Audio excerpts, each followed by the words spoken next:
Good Morning Business, le débat. Raphaël Legendre face à Nicolas Dose. Pour vous, ce conclave, il n'est pas complètement mort, Raphaël. Oui, alors on pourrait le croire, parce que effectivement, le cœur même de ce conclave, c'était quand même cette ouverture de François Bayrou vers le Parti socialiste, pour décrocher le Parti socialiste dans le budget, pour aller vers un retour aux 62 ans, voire certains espéraient même 60 ans. Bon, hier, il a très clairement fermé la porte à cette hypothèse. C'est vrai que dans le contexte actuel, alors qu'il va falloir augmenter de 50 milliards d'euros nos dépenses en défense, ça paraît totalement anachronique, oui, moi qu'on puisse dire. Ou en gentil tout cas, comme mot. Complètement hors sol, comme l'a dit Édouard Philippe samedi dans le Figaro.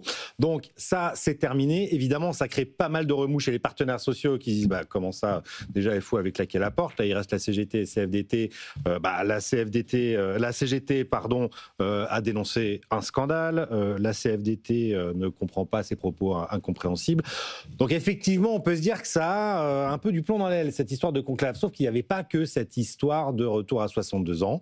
Il y a d'autres sujets sur la table, l'accompagnement des seniors. Il y a un sujet extrêmement important qui est celui de la gouvernance du régime général. Ils espèrent avoir un transfert de la gouvernance vers les partenaires sociaux. Sont ceux qui porte qui avait été ouverte. Les complémentaires. La porte a été ouverte vers un élargissement de cette gouvernance pour le régime général. C'est environ 350 milliards d'euros. C'est pas c'est pas une paille. Donc, on va voir. Ça va être très important de suivre ce qui se passe aujourd'hui au niveau des partenaires sociaux pour voir s'ils claquent la porte définitivement ou pas. Nicolas, Jean-Luc Mélenchon dit c'est du foutage de gueule. Une fois n'est pas coutume, je suis d'accord avec Mélenchon, je suis d'accord avec la CGT. Je suis moins optimiste que Raphaël. Le conclave était mal engagé. Tout le monde d'ailleurs avait dit au début, même le MEDEF, on n'y arrivera pas. Je me souviens qu'il y avait eu des sorties du style, mais c'est pas notre job, c'est le job des parlementaires. Il y a un moment, effectivement, j'ai vérifié, institutionnellement parlant, un décalage de l'âge de départ à la retraite, c'est quelque chose qui doit passer par le vote du Parlement quand même. Et là, on leur dit aux gars, allez-y un peu en urgence à la surprise générale. Souvenez-vous les mots de départ, pas de totem, pas de tabou, dit François Bayrou, y compris sur la borne d'âge. Alors, autant je considère que un avancement de l'âge légal de 64 à 63 ans ou à 62 ans c'est même pas anachronique, c'est une ineptie économique. Je vais vous redonner dans une seconde les chiffres de la mission Flash qui ont été très clairs. Si on avance d'un an, si on recule d'un an, bon, c'est pas compliqué, ça coûte 13 dans un sens, ça rapporte 15 dans l'autre en dépenses recettes. Voilà. Mais je me mets aussi, autant je considère qu'économiquement, d'abord pour moi c'est pas un sujet politique, le sujet des retraites, c'est un pur sujet arithmétique.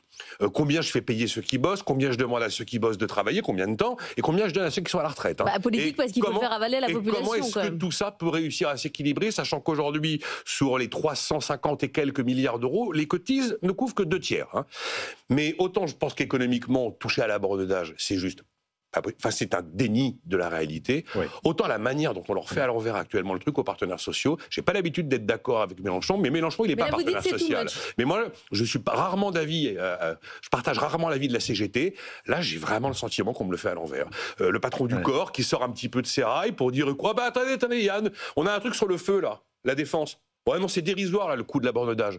Le Premier ministre qui leur avait donné sans totem, sans tabou, y compris la borne d'âge, hop, je mets mon veto. Enfin, je mets mon veto, je suis désolé, mais c'est pas la peine qu'on continue à discuter. On dirait qu'ils n'ont pas lu les petites lignes en bas du contrat, il y avait écrit nota bene, sauf si Europe de la Défense. Donc, effectivement, fondamentalement, il y a une énorme question de gouvernance qui pourrait se poser en imaginant qu'on confie le régime général à la gestion paritaire qui est celle aujourd'hui d'Agirc-Arrco. Là, objectivement, je pense que c'est quand même, ça sent le sapin, si vous voulez. Là, vous y croyez même pas qu'on pourrait transférer la compétence aux partenaires sociaux sur le régime général? Là, on sent très bien que le gouvernement va reprendre la main, on sent très bien qu'à l'arrivée, il ne va pas être d'accord, et on sent très bien qu'à l'arrivée, on n'est pas d'accord avec vous, comme le coup d'avance sur les seniors il y a 1 an et demi, 2 ans, et hop, on reprend la main. Voilà, il y a quand même une feuille de route très claire qui a été posée par Matignon, qui était que ce conclave devait arriver à l'équilibre des finances du régime des retraites en 2030. Et donc, la borne d'âge, ça paraissait compliqué. Les syndicats vont dire il n'y a qu'à faire plus de recettes, plus de cotisations, mais ils ne sont pas les seuls. Dans ce conclave, vous avez aussi la CPME, vous avez aussi le MEDEF qui n'accepteront jamais ces modalités. Il nous reste 30 secondes, mais Raphaël, derrière quand même, c'est tout le gouvernement qui tient sur cette espèce d'accord de gauche sur les retraites. Donc si le conclave explose... Mais alors ça va tanguer d'autant plus qu'il y a une guerre au sein même du PS. Finalement, il faut toujours revenir aux guerres au sein des familles politiques dans ces cas-là, qui opposent là Olivier Faure et Boris Vallaud. Ça commence à tanguer sévère. Toutes les candidatures sont en train de sortir côté PS pour prendre la suite d'Olivier Faure. Et donc, il va y avoir un concours de mieux-disant social qui va se mettre en place à gauche. Et ça peut faire exploser le gouvernement ou pas ?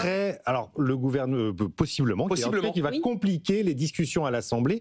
Et le texte, ce conclave retraite, doit être suivi d'un débat à l'Assemblée. Nicolas Possiblement, parce que Sébastien Chenu sur BFM TV hier n'a pas prononcé le mot, mais il a dit cette sortie assombrit l'avenir de M. Bayrou à Matignon.